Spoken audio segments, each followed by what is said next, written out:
नमस्कार दोस्तों, आप सभी का स्वागत है हमारे और आप सभी के चैनल फिल्मी जानकारी में। आज हम फिर से एक रोचक जानकारी लेके आपके सामने पेश हुए हैं। उम्मीद करते हैं आपको यह कहानी और जानकारी जरूर पसंद आएगी।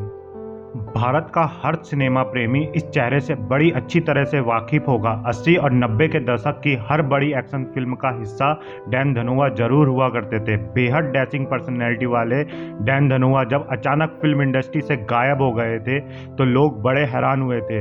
लेकिन कुछ साल पहले डैन धनोआ एक बार फिर चर्चाओं में आए और लोगों को मालूम चल गया कि डैन धनोआ इन दिनों कहाँ है और इतने सालों तक वो कहाँ रहे थे। डैन धनोआ का असली नाम इंद्रजीत धनोआ है। देहरादून के एक पंजाबी परिवार में पैदा हुए डैन धनोआ का बचपन वहीं पर गुजरा और अपनी शुरुआती पढ़ाई में डैन धनोआ ने देहरादून के मशहूर द दून स्कूल से ही की। स्कूली पढ़ाई खत्म होने के बाद डैन आगे की पढ़ाई के लिए चंडीगढ़ आ गए। चंडीगढ़ में इन्हें कई लोग ऐसे मिले कि इनसे कहा करते थे कि तुम देखने में बेहद हैंडसम हो, तुम्हें मॉडलिंग में ट्राई जरूर करना चाहिए। इस तरह के मशवरे से जब लोगों की तरफ से लगातार मिलते जा रहे थे, आखिरकार इन्होंने भी मॉडलिंग इंडस्ट्री में जाने का फैसला कर ही लिया। यहाँ ये बात बतानी भी ज़रूरी है कि उन दिनों चंडीगढ़ में ये मर्चेंट नेवी की पढ़ाई कर चुके थे और शिपिंग कॉरपोरेशन ऑफ इंडिया में बतौर कैडेट काम करते थे। लेकिन किन्हीं वजह से इनकी वो नौकरी छूट गई। चूँकि इन्हें कोई दूसरी नौकरी नहीं मिल पा रही थी तो पैसों की ज़रूरत को पूरा करने के लिए ये मॉडलिंग करना चाहते थे। शानदार पर्सनैलिटी के मालिक डैन धनोआ को मॉडलिंग इंडस्ट्री में एंट्री करने में जरा सी भी मुश्किल नहीं आई। इन्हें जल्दी ही एक के बाद एक कई मॉडलिंग असाइनमेंट्स मिलने लगे। डैन धनोआ ने ये कभी नहीं सोचा था कि किसी दिन उन्हें भी फिल्मों में काम करने का मौका मिलेगा। ये तो बस दूसरी नौकरी मिलने तक मॉडलिंग करके अपना गुजारा चलाना चाहते थे। मॉडलिंग के चलते अक्सर चंडीगढ़ से दिल्ली और मुंबई जैसे शहरों में इनका आना जाना लगा रहता था। एक दिन जब ये मुंबई में थे तो किसी ने इन्हें एक पार्टी में इन्वाइट किया। ये पार्टी उस दौर के दमदार अभिनेता और सुपरस्टार रहे फिरोज खान की फिल्म कुर्बानी की सिल्वर जुबली पार्टी थी। पार्टी में जब फिरोज खान की नज़र डैन धनोआ पर पड़ी तो वो उनकी पर्सनैलिटी से काफ़ी इम्प्रेस हुए। फिरोज खान ने इनसे बात की और उनसे वादा किया कि वो इन्हें एक फिल्म के जरिए ज़रूर लॉन्च करेंगे।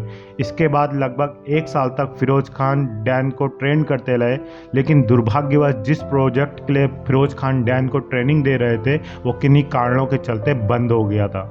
डैन को इससे काफ़ी झटका लगा। फिर एक दिन ये समुद्र के किनारे यूं ही टहल रहे थे, तभी एक आदमी इनके पास आया और इनसे बोला कि मनमोहन देसाई ने तुम्हें बुलाया है। ये हैरान थे कि आखिर मनमोहन देसाई इन्हें कैसे जानते हैं। ये मनमोहन देसाई से मिलने उनके ऑफिस गए और मनमोहन देसाई ने इन्हें मर्द फिल्म ऑफर की थी। डैन ने बिना देर किए मर्द फिल्म का वो ऑफर स्वीकार कर लिया क्योंकि इस फिल्म के लीड रोल में थे उस दौर के सबसे बड़े सुपरस्टार अमिताभ बच्चन। डैन को बाद में मालूम चला कि मनमोहन देसाई को उनका नाम फिरोज खान ने ही सुझाया था। डैन धनोआ किसी फिल्मी परिवार से नहीं थे, उन्हें एक्टिंग करने का जरा भी अनुभव नहीं था। कॉलेज के दिनों में वो कभी कभार नाटक देखते थे लेकिन उन्हें एक्टिंग कभी नहीं की थी। ऐसे में शूटिंग के दौरान उन्हें काफ़ी दफ़ा परेशानियों का सामना करना पड़ा, लेकिन अमिताभ बच्चन ने डैन को काफ़ी सपोर्ट किया। दरअसल मर्द एक ऐसी फिल्म थी जिसमें अमिताभ बच्चन और मनमोहन देसाई दोनों ही बॉलीवुड में अपना कमबैक कर रहे थे। जहां लंबी बीमारी के बाद मनमोहन देसाई मर्द को डायरेक्ट करने जा रहे थे तो वहीं कूली शूटिंग के दौरान बुरी तरह घायल हुए अमिताभ बच्चन भी मर्द फिल्म से दोबारा फिल्मों में एंट्री कर रहे थे। यही वजह है कि मर्द फिल्म की शूटिंग काफ़ी धीमी गति से चल रही थी। पहले दिन जब डैन मर्द के सेट पर पहुंचे तो उन्होंने देखा कि अमिताभ बच्चन अपने डायलॉग्स याद कर रहे हैं। डैन की कुर्सी अमिताभ की कुर्सी से थोड़ी ही दूरी पे थी। डैन अमिताभ से बात तो करना चाहते थे लेकिन उन्हें वो डिस्टर्ब नहीं करना चाहते थे। वो यूं ही अमिताभ को देखे जा रहे थे। जैसे ही अमिताभ को मालूम चला कि ये नया लड़का काफ़ी देर से उन्हें देख रहा है तो वो उठ के आए और डैन की तरफ हाथ बढ़ा के बोले, hi I am Amit. Then Amitabh से हाथ मिलाते हुए बोले, मैं जानता हूँ आप कौन हैं। इसके बाद अमिताभ और डैन में अच्छी दोस्ती हो गई और जब डैन ने शूटिंग शुरू की तो अमिताभ ने उन्हें बेहद सपोर्ट किया। डैन धनोआ ने अपनी फिल्मी करियर में बहुत ज़्यादा काम नहीं किया। उन्होंने लगभग 48 फिल्मों में काम किया। इनके करियर की दूसरी फिल्म थी 1985 में रिलीज हुई जान की बाजी, जिसमें मुख्य भूमिका में थे संजय दत्त। इस फिल्म में ये सागा नाम के गुंडे के रोल में दिखे। डैन धनोआ के काम को लोगों ने इस फिल्म में काफ़ी पसंद किया था। अगले साल यानी 1986 में रिलीज हुई फिल्म सस्ती दुल्हन महंगा दूल्हा में ये एक छोटे से लेकिन नेगेटिव किरदार में नजर आए। बात अगर इनके करियर की प्रमुख फिल्मों के बारे में करें तो इनमें डकैत, आवाम, जलजला, शहंशाह, अपना देश पराये लोग, अभिमन्यु, त्रिदेव, गोला बारूद, शहजादे, शेषनाग, अमीरी गरीबी, आज का गुंडा राज, अपराधी और इज्जत की रोटी जैसी फिल्मों में काम किया। इनकी आखिरी फिल्म सन 1997 में रिलीज हुई फिल्म धर्म करम। इसके बाद ये अचानक ही बॉलीवुड से एकदम और पूरी तरह से गायब हो गए।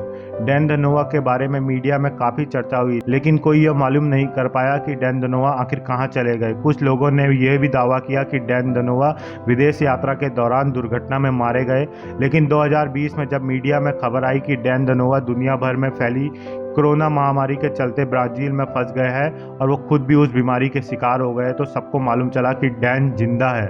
इसके बाद डैन ने ही मीडिया से बातचीत के दौरान बताया कि वो फिल्म इंडस्ट्री से दूर क्यों हो गए और फिर वो कहाँ चले गए।